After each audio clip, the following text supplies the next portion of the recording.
आदरणीय बंधुओं, सभी को नमस्कार। सर्वप्रथम गलवान में जो हमारे शहीद सैनिक भारत की रक्षा के लिए बलिदान हुए हैं, ऐसे शहीद नौजवानों के प्रति मैं श्रद्धा सुमन अर्पित करता हूं। और हम सभी लोग ऐसे शहीद नौजवानों से प्रेरणा लेकर के भारत हमारी माँ है, इसकी रक्षा करना अपना कर्तव्य है, इस भावना से हम सभी लोग भारत के उत्थान के लिए काम करते रहेंगे। पुनः मैं शहीद नौजवानों के प्रति मैं अपना विनम्र श्रद्धांजलि अर्पित करता हूँ। बंधुओं, आज विषय है जनजाति समाज में मतांतरण की समस्या और समाधान। तो पहले जनजाति कौन है? तो सामान्य अर्थ में ऐसे लोगों को जनजाति कहते हैं जो एक निश्चित भूभाग में रहते हैं, पहाड़ी क्षेत्र में, कंदराओं में, जंगलों में रह करके अपने संस्कृति का पालन करते हुए और प्राकृतिक पूजा, वास्तव में प्रकृति के पूजक पुजारी होते हैं। ऐसे बंधु जिनको हम जनजाति के नाम से जानते हैं,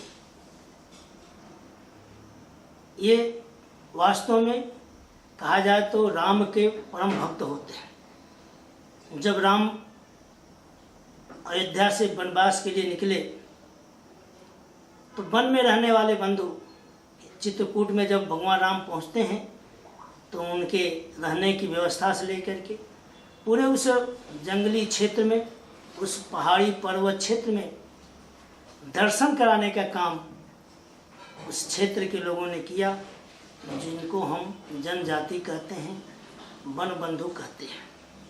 राम के वही अंत तक समय, अंतिम समय तक, यानी महाराणा महाप्रतापी रावण के युद्ध के समय भी वही सहयोगी बने, कोई अयोध्या से सैनिक नहीं गया था। इसलिए ये मैं कह सकता हूँ कि जनजाति बंधु केवल देशभक्त, राम भक्त, शिव भक्त, प्रकृति भक्त ही नहीं तो सच्चे देशभक्त हैं। ये अनेक समस्याओं से घिरे होने के बावजूद भी अपने धर्म, अपनी संस्कृति, अपने रीति रिवाज की रक्षा करने में सक्षम होते हैं। लेकिन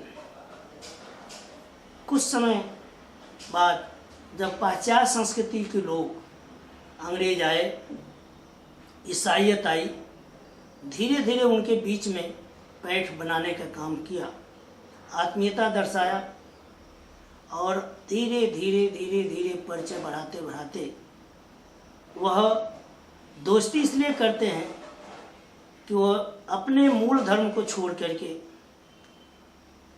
ईसाई धर्म को अपना लें। और उसका परिणाम निकला पूरे देश में, विशेषकर मैं झारखंड में बता सकता हूँ कि झारखंड में जो अपने जनजाति बंधु हैं, इनके महापुरुष भगवान बिरसा मुंडा, सिंधु कान्हू, ऐसे अनेक महापुरुष हुए हैं जो धर्म की रक्षा के लिए, मैं बार बार कार्यकर्ताओं से पूछता हूँ, विशेषकर जनजाति बंधुओं से, कि देश में अनेक महापुरुष हुए, उन महापुरुषों के आगे भगवान नहीं लगता है। लेकिन ऐसा कौन सा कार्य किया कि जिसके आगे भगवान शब्द लगा, और भगवान बिरसा मुंडा है। तो वास्तव में देश स्वतंत्रता के लिए, देश की स्वतंत्रता के लिए, धर्म की स्वतंत्रता के लिए संघर्ष किया। वो ईसाइयों के अत्याचार को देखा, उन अत्याचारों को मुक्ति दिलाने के लिए वो संघर्ष किए, जेल में बंद हुए। मात्र 25 साल की अवस्था में इस झारखंड के लोगों को, अपने जनजाति बंधुओं को स्वाभिमान का भाव जगाया।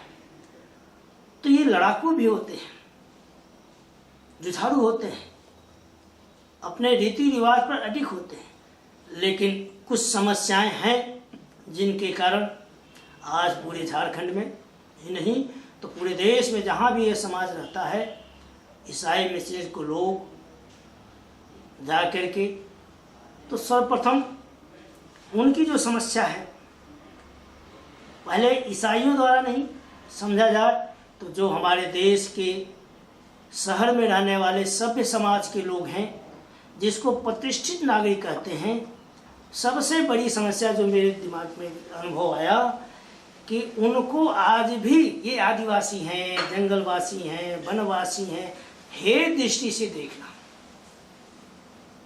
जो आज उनके मन में पंच करता है। इसी भावना से वह ग्रसित होकर के ईसाई मिशनरीज को लोग उनको कहते हैं कि देखो यहाँ का अन्य समाज तुम्हें कितना अछूत समझता है, तुम्हें कितना दूर करता है।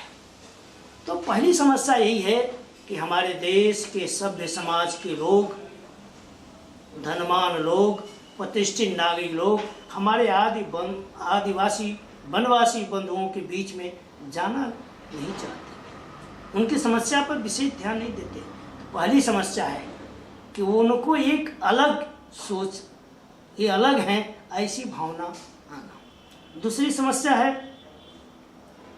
शिक्षा की समस्या है। ईसाई मिशनरी के लोग जब देखे कि इस जंगल में रहने वाले बंधुओं पर पढ़ने के लिए कोई विद्यालय नहीं है, तो वो ईसाई ने 3 संकल्प लेकर चला, शिक्षा, चिकित्सा और सेवा। तो वन बंधुओं के बीच में छोटा विद्यालय चलाना, निःशुल्क पढ़ाई करना, तो इस प्रकार से शिक्षा की जो समस्या है अपने सरकारी विद्यालयों के बीच में नहीं, उनको पढ़ने के लिए आर्थिक मदद नहीं।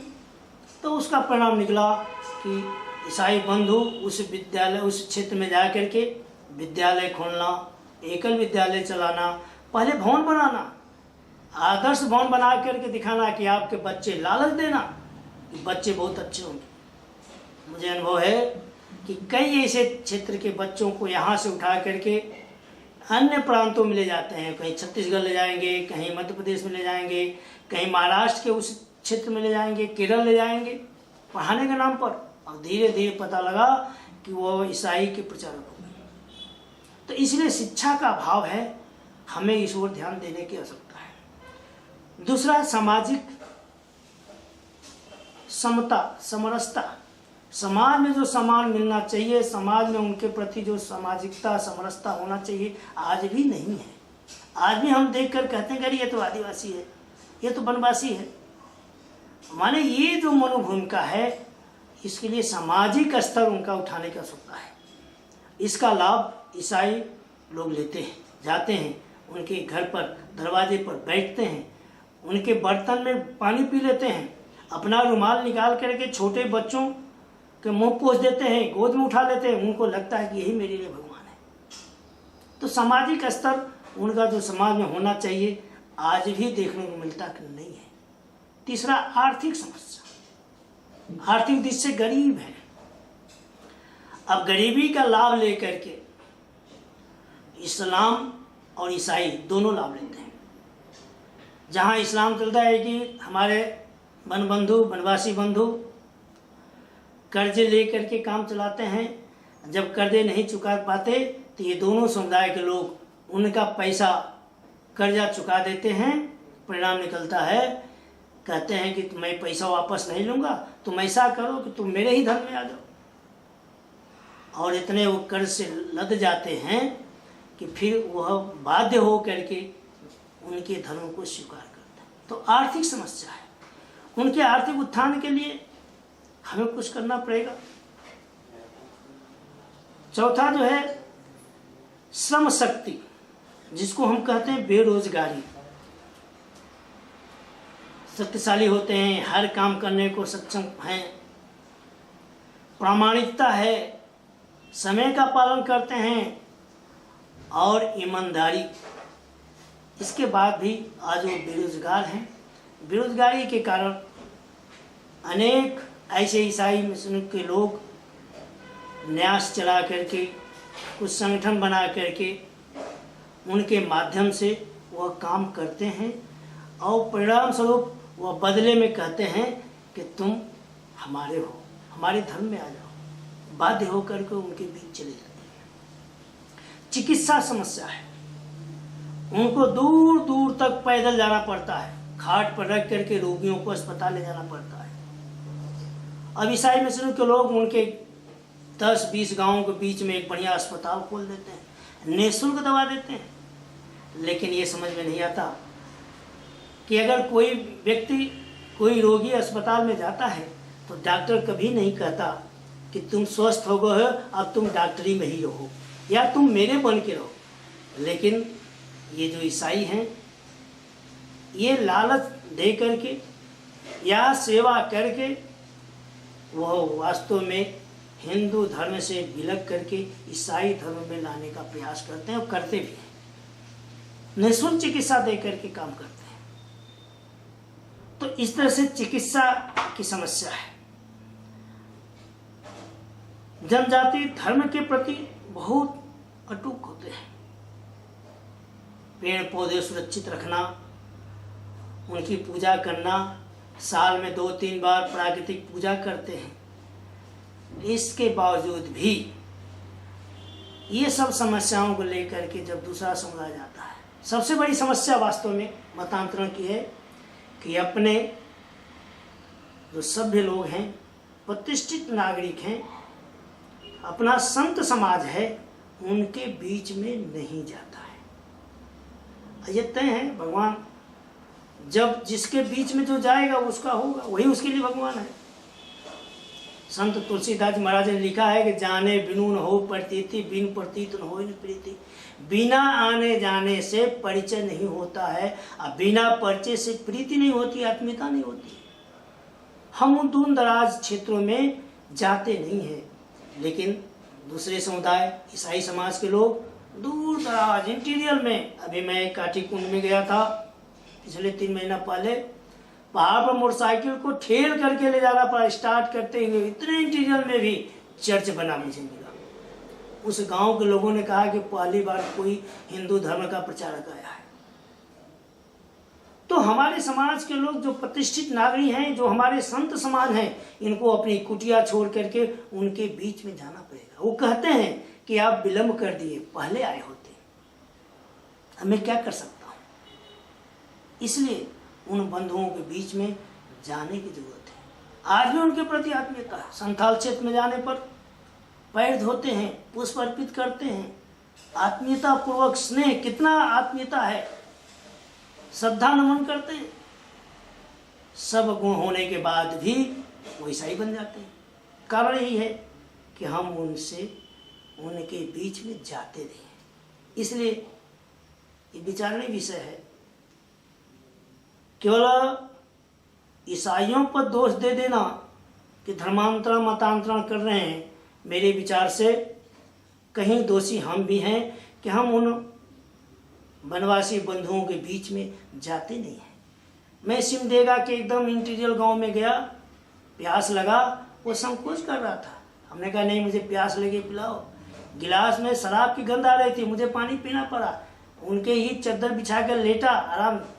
तो वो सब अपने जुड़े, आज भी उस गांव के लोग अपने से जुड़े हुए हैं। इसलिए दूसरे समुदाय के लोग उनके बीच में जाते हैं, इसलिए उनके भी होते रहते हैं। इसलिए अनेक ऐसी समस्याएं हैं। उनके लिए खान पान का, उनके लिए वस्त्र का, उनके लिए जो है आवास का। ईसाई मुस्लिम को लोग आवास बना देते हैं, सरकार से पैसा लेते हैं, आवास बनाते हैं और क्रॉस लगा देते हैं। कहते हैं क्या है, यह हम लोग बनवा रहे हैं। हैंडपाइप, जल की समस्या है। अब जल की समस्या, सरकार हैंडपाइप देता है, लेकिन ईसाई लोग अपना न्यास बना करके, अपना एनजीओ बना करके हैंडपाइप उठाते हैं, गाड़ते हैं और उस पर क्रॉस लगा देते हैं, लिख देते हैं ईसाई मिशनरियों द्वारा यह प्रोडक्ट।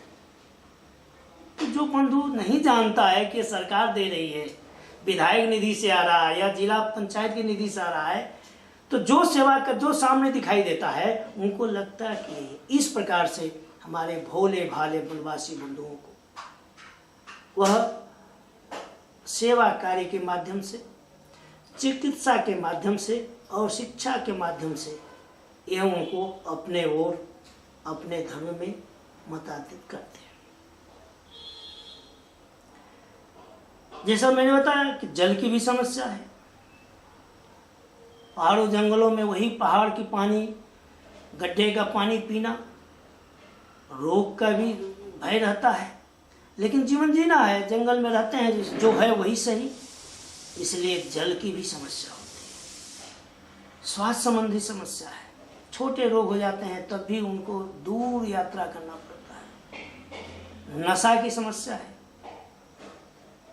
तो ये सब सारी समस्याओं का लाभ जो है ईसाई मिशन को लोग लेते हैं। इसलिए समस्याएं तो बहुत हैं, समस्याएं गिनाने से उनकी समस्या हल नहीं होने वाली है। इसलिए ये जो ईसाई मिशनरी के लोग हैं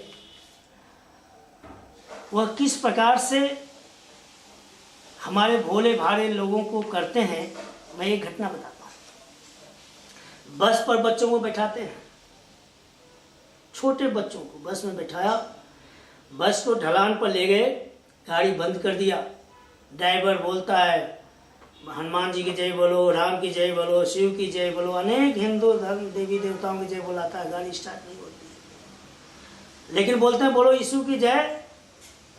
गेयर छुड़ाता है, गेयर लगाता है, स्टार्ट हो जाती है गाड़ी, कहते देखो यीशु उधर, माने छोटे बच्चों के अंदर इस प्रकार से मानसिक वासिंग कर दिया। बच्चे कहते ना यीशु में ही सेवा करके अपने घर में हनुमान जी का फोटो हटाओ, ये दुर्गा का फोटो हटाओ, ये यीशु का लगाओ। जहाँ अपने धर्म में, अपने संस्कृत में सर्वे भवन्तु सुखिनः सर्वे सन्तु निरामया सर्वे भद्राणि पश्यन्तु माँ कैसी दुख भाग कहने वाले लोग आज एक धर्म के पीछे भाग रहे हैं। तो मूल समस्या अगर इसका निचोड़ निकाला जाए तो लालच या उनकी गरीबी का या उनके कर्ज का या जल की समस्या, तमाम समस्याओं गिनाया जाए तो वास्तव में मूल समस्या है हिंदू समाज के लोग, हिंदू संत उन बंधुओं के बीच में नहीं जाते। मैं उदाहरण बताता हूँ, मुझे कुछ दो संतों का, मैं उनके साथ काम करने का मुझे अवसर मिला है।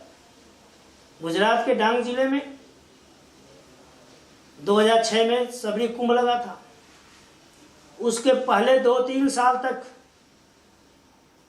एक संत घूमता रहा उनके पीछे पीछे पीछे पीछे, और घूमने से, मिलने जुलने से परिणाम निकला कि वहां के वनवासी बंधु जो ईसाई बन चुके थे, अरे सन्यासी आया, मेरे घर पर रहता है, मेरे घर में मेरे बर्तन में खाता है, मेरा छुआ पानी पीता है, मेरे साथ ही सोता है, तो अपना मान करके स्वामी असीमानंद महाराज को अपना है मान करके सेवा किया। और स्वामी असीमानंद महाराज जी हजारों हजार लोगों को घर वापसी किया, कोई बांटा नहीं, कोई पैसा नहीं दिया, कोई मकान नहीं बनवाया, लेकिन उन बंधुओं के बीच में उठना बैठना, उनके दुख सुख में शामिल होने का परिणाम निकला। जब 2006 में सबरी कुंभ लगा तो मुझे देखने लगा 12 लाख लोग उपस्थित थे वहाँ। सौभाग्य रहा मुझे 15 दिन पहले उस व्यवस्था में जाने का अवसर मिला।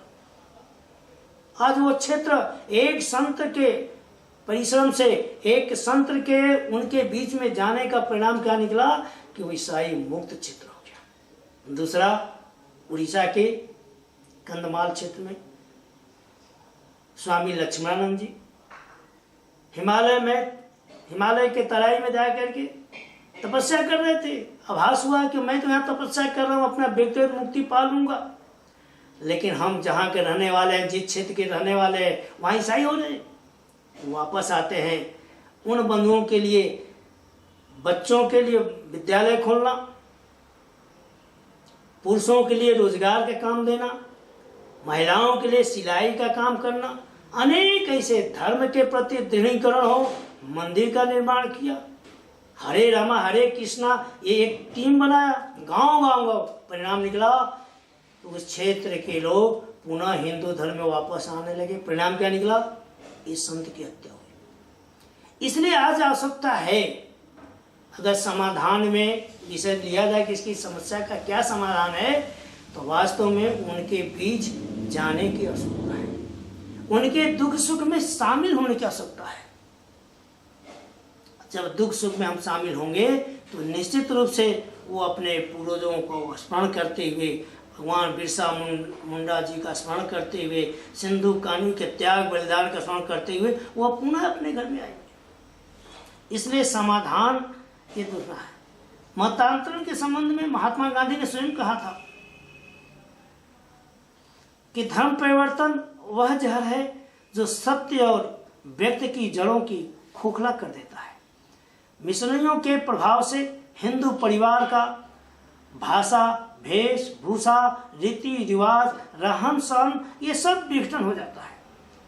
यदि मुझे कानून बनाने का अधिकार होता तो मैं धर्म परिवर्तन बंद करवा देता। इसे मिशनरियों ने एक व्यापार बना रखा है। धर्म की आत्मा उन्नति का विषय है। रोटी, कपड़ा और मकान के बदले में उसे बेचा या बदला नहीं जा सकता और धर्म परिवर्तन द्वारा ऊंच नीच की भावना कभी दूर नहीं हो सकती। आज भी आदिवासी बंधु, वनवासी बंधु जो ईसाई बनते हैं, बड़े बड़े ऊंचे कुल के जो ईसाई बनते हैं, उनसे वही भेदभाव है जो आज झेलते हैं। इसलिए महात्मा गांधी ने ये कहा था। तो ये सफेद चोंगा ओढ़ करके आते हैं। अब तो छल कपट हर प्रकार से, अब तो गेरुआ बस पहनने लगे हैं, रुद्राक्ष का माला लेकर चलने, नाना प्रकार का वेशभूषा छल कपट के माध्यम से हमारे भोले भाले वनवासी बंधुओं को मतांतरण करते हैं। उनके समस्या का जो है नाजायज लाभ लेते हैं। इसलिए आवश्यकता है उन बंधुओं के बीच में जाकर के हम जो कुछ काम करें, सर्वप्रथम सभ्य समाज के लोगों को जनजाति बंधुओं के बीच में सतत संपर्क बनाए रखने के लिए अपना कार्य प्रारंभ करना चाहिए। झारखंड में विकास भारती है, एकल विद्यालय है, वनवासी कल्याण आश्रम है। जहाँ जहाँ ये हमारे संगठन के कार्यकर्ता गए हैं या इनके काम पहुँचे हैं, वहाँ मतांतरण रुका हुआ है, घर वापसी हुआ है। इसलिए नगरवासियों को वनवासी क्षेत्र में जा कर के उनकी समस्या को देखना, उनकी समस्या को सुनना और निदान करने का प्रयास करना, निश्चित रूप से वह पुनः अपने धर्म में वापस आ सकते हैं, अपने धर्म की रक्षा कर सकते हैं। दूसरा, धर्म सभ्यता के प्रति दृढ़ता पैदा करना होगा। उनके रीति रिवाज सुरक्षित हों, इसके लिए हमें उनके त्यौहार है, उनके उत्सव है, उनके जो भी कार्यक्रम ऐसे होते हैं उनमें हमें भी सहभागी होकर के वहाँ उपस्थित होना पड़ेगा। जनजाति समाज के त्योहारों में सभ्य समाज के भी लोगों को जाना चाहिए, भागीदारी बढ़ चढ़ के हिस्सा लेना चाहिए। शिक्षा के क्षेत्र की जो समस्या है उस क्षेत्र में भी संस्कार युक्त विद्यालय खोलना, एकल विद्यालय जैसे चल रहा उस तरह से वन टीचर वन स्कूल इस प्रकार से चलाना। विकास भारती भी एक काम, वनवासी कल्याण आश्रम भी, इस प्रकार से अनेक संगठन काम कर रहे हैं। तो विद्यालय लोकल जगह पर, उनके गांव गांव में छोटे छोटे स्वरूप में अपना एक विद्यालय शिक्षा का, इसी प्रकार से चिकित्सा का भी सचल चिकित्सा हो सकता है। महीने में 1-2 बार जांच से भी लगवाना, उनके बीच उनको लगना चाहिए कि ये शहरवासी, ये वरिष्ठ लोग हमारे बीच हमारे दुख सुख देखने के लिए और दुख सुख बांटने के लिए आते हैं। इसलिए चिकित्सीय व्यवस्था का भी करना चाहिए। धर्म रक्षा, गाँव में धर्म रक्षा समिति ऐसा बना करके बहुत से ऐसे आदिवासी बंधु वनवासी बंधु हैं जो कीर्तन भजन गाते रहते हैं, अपने भाषा में गाते हैं,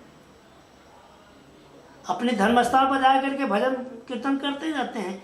तो गांव में धर्म रक्षा समिति बना करके हम अपने धर्म की रक्षा, ग्राम रक्षा सुरक्षा समिति बना करके गांव की सुरक्षा, धर्म की सुरक्षा, क्योंकि यह देश तभी तक टिका है जब तक हिंदू समाज बहुमत में है। हिंदू समाज बहुमत में तभी है जब हमारे हिंदू समाज के रीति रिवाज, परंपराएं, त्योहार सुरक्षित हैं। तो इस तरह से उनके बीच में जाना और हिंदू जगाने का काम। हिंदू जगाने का काम का मतलब क्या है? मैं कौन हूँ, मैं किसके वंशज हूँ, मेरे पूर्वज कौन थे, हमारे पूर्वज क्या क्या किए हैं, उन पूर्वजों की कहानियाँ सुनाना, उनके वीर गाथाएँ सुनाना, उनके धर्म के प्रति क्या क्या आस्थाएँ रही हैं। अनेक मेला लगाए, अनेक धार्मिक मेले लगे, अनेक ऐसे धार्मिक उत्सव, ये सब उनको जगाना पड़ेगा। कैसे जन्मदिन मनाना, किस प्रकार से वेशभूषा में रहना, ये बताने का था हिंदू जगाना, हिंदू बचाना पड़ेगा। जो बंधु आज भी हिंदू बने हुए हैं, उनके बीच में जाकर के सतत संपर्क, बिना संपर्क किए, बिना उनसे मिले जुले, उनके दुख को सुन नहीं सकते हैं, उनके दुख को देख नहीं सकते हैं। जब मिलेंगे जुलेंगे नहीं, उनके दुख सुख को नहीं देखेंगे, दुख सुख को नहीं उनके सहयोग करेंगे, तो वो आपके नहीं हो सकते। इस नाते उनके बीच में जाना, उनको बचाने का काम करना, उनको संभालने का काम करना। उनकी आवश्यकता क्या है, सरकार के माध्यम से, प्रतिनिधियों के माध्यम से, अनेक विभिन्न संस्थाओं के माध्यम से उनको हम कैसे संभाल सकते हैं, उनकी क्या आवश्यकता है, इसके लिए भी, इसलिए हिंदू जगाना, हिंदू बचाना, हिंदू संभालना, और वो कैसे हमारे संस्कृति में पुनः आ जाए, इसलिए बढ़ाना, ये काम करता है। एक महापुरुष हुए वीर सावरकर जी, मतांतरण के संबंध में कहा करते थे कि मतांतरण एक बहुत छोटी समस्या नहीं है, बहुत बड़ी समस्या है। वो कहा करते थे मतांतरण ही राष्ट्रांतरण है।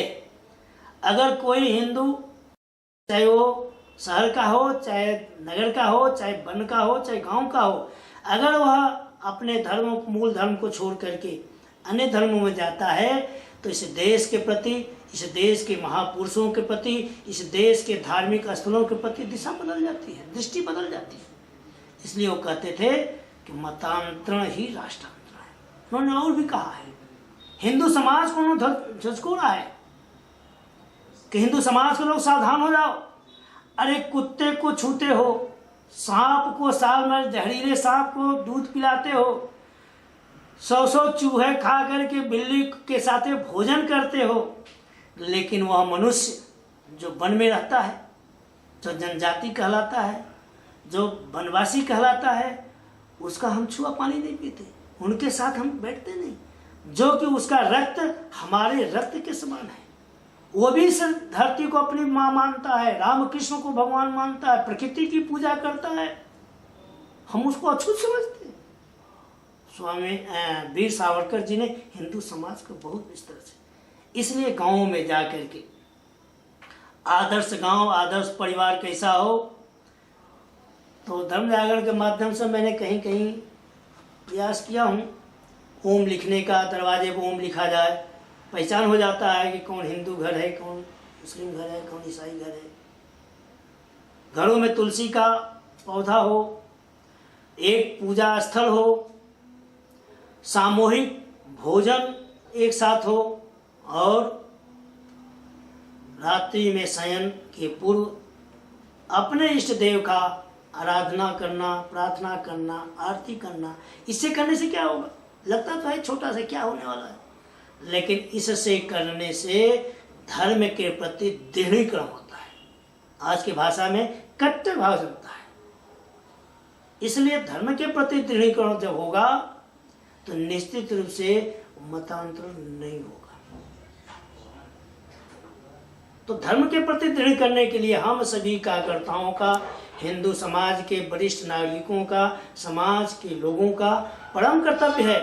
क्योंकि अगर यह क्षेत्र, ये जिसको हम वनवासी क्षेत्र कहते हैं, अगर यह समस्या हम अगर देखते देखते हम उनके हल के लिए कुछ पहल नहीं करेंगे तो समस्या हो जाएगी। झारखंड में क्या है, यही समस्या है, नक्सलवाद की समस्या है। क्यों नहीं नक्सलवाद करेंगे, भूखमर ने भूखा क्या नहीं करता। कम्युनिस्ट उनको युवाओं को भड़काता है, ये पैसे वाले हैं, ये मेरे कमाई का पैसा है, लुटवाते हैं, नक्सल पैदा करते हैं, घृणा पैदा करते हैं। तो इस तरह से हम हिंदू नहीं हैं, हम सरना हैं, फलाना है, क्या क्या बोल जाते हैं। क्यों, असलियत यही है, एक लाइन में कहना हो तो हम उनके बीच में नहीं जाने का परिणाम है कि जो दूसरा जाता है वही जानता है कि यही सब हमारे कुछ। इसलिए प्रश्न बहुत से उत्तर एक, कदम मिलाकर चले अनेक। आवश्यकता है उनके बीच में जाने की। एक मुझे कथा याद आई। कथा ऐसी है कि धर्म के प्रति दृढ़ीकरण कैसे भाव जगता है, उस विषय पर है कि एक सभ्य समाज का व्यक्ति, मैं कोई जाति का नाम नहीं लेना चाहता, रोज आधा किलो घी का हवन करते थे भगवान शंकर के सामने। हे भगवान, मेरी मुक्ति हो, मेरे परिवार के लिए सारी सुख सुविधा मिले, मेरे बाल बच्चे बने, ऐसा करते थे। लेकिन उसी गांव का एक निरीह गरीब अछूत व्यक्ति वो मंदिर कभी नहीं गया, लेकिन सूर्यास्त के बाद अपने घर के पीछे एक दीपक जला देता था। दोनों का एक ही दिन मरना होता है। जो रोज भगवान शिव के सामने आधा किलो घी का हवन करते थे, पुष्प अर्पित करते थे, आराधना करते थे घंटों, उनको नरक में जाना। और जो कहीं मंदिर पर नहीं गया, पूजा नहीं किया, लेकिन एक दीपक जलाता था, वो स्वर्ग गया। जमराज के सामने बातें आई, तब जमराज जी ने कहा कि देखो भाई, तुमने घी जलाया, पूजा किया, आराधना किया, खूब नाक दबाया, लेकिन आपने किसके लिए किया? अपने लिए किया, अपने परिवार के लिए किया। लेकिन यह कभी मंदिर में नहीं गया, गरीब है, एक छोटे से दिए में सरसों का तेल अपने घर के पिछवाड़े जला देता था। किस भावना से? कि मेरे घर के पिछवाड़े अंधकार है, गड्ढा है, उजाला रहेगा तो मेरे घर के पीछे से जाने वाला व्यक्ति को कोई जहरीला जीव जंतु न काट ले, किसी का पैर गड्ढे में न पड़ जाए, तो दूसरों को प्रकाश दिया। आदरणीय बंधुओं, ये कहानी झूठी हो सकती है, लेकिन जो समाज के लिए जीता है, जो दूसरों के लिए जीता है, वही भगवान होता है। भगवान राम, भगवान ऐसे नहीं बने, वो तो अयोध्या के एक राजकुमार थे। लेकिन जब वन में निकले, 14 वर्षों तक भटकते रहे और उन बंधुओं के बीच में रहना शुरू किया, उनके दुख सुख के साथ रहना शुरू किया, तो भगवान हो गए। वास्तव में भगवान राम को भगवान वनवासी बंधुओं ने बनाया। इसलिए आवश्यकता है उनके बीच में जाने का, जागरण करने का, संपर्क करने का। मूल समस्या का हल यही है। अपने पूज्य बाला साहब देवड़ा जी कहा करते थे, कई बार प्रश्नों में ऐसे प्रश्न हुआ था, मैं भी उपस्थित था, प्रश्न किया लोग, ऐसा हो रहा है, ये समस्या है, मुस्लिम समस्या है, ईसाई समस्या है। वो एक शब्द में कहते थे, प्रश्न बहुत से उत्तर एक, कदम मिलाकर बढ़े अनेक। राम जन्मभूमि की समस्या, चाहे साइन बोर्ड कश्मीर की समस्या, ये कैसे हल हुआ? जब सारे समाज के लोग एक मत होकर के एक दिशा में एक लक्ष्य लेकर के काम किए। इसलिए आज आवश्यकता है अपने झारखंड में जो हमारे वनवासी बंधु हैं, उनके बीच में जा करके उनकी समस्या सुनना, उन समस्या में यथाशक्ति उनके समस्या का निराकरण करेंगे तो निश्चित रूप से वो हमारे हैं, हमारे होंगे। वो अज्ञानता में उधर चले गए हैं। लालच या जो भी कहते हैं, मैं अपने व्यक्तिगत रूप से कह सकता हूं कि कोई व्यक्ति लालच से धर्मांतरण नहीं करता है, व्यक्ति की उपेक्षा होती है। मैं कई ऐसे समाज के बीच में गया हूं, अरे आप क्या बात करते हैं, आप आ जा रहे हैं, मेरा छुआ पानी नहीं पिएंगे। वो हमारे जैसे है, 2 आंख है, हाथ है, पैर है, रक्त हमारा है, हम उनके बीच में जाएंगे, नहीं पानी नहीं पिएंगे। गेहूं पिसा के आटा घर में आएगा, मत छुओ। उपेक्षित होता है। इसका लाभ ईसाई लोग लेते हैं कि देखो तुमको अपना मानता है।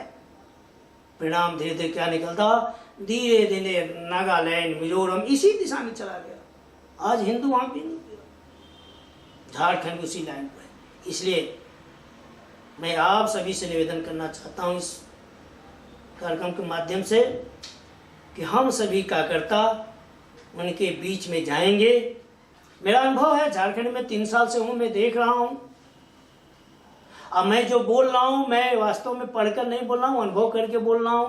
क्षेत्र में जाने से लगा कि उनके बीच जाएंगे तो अपना मान करके आपको श्रद्धा पूर्वक आपको सम्मान देंगे और आप जो कहेंगे वो करेंगे।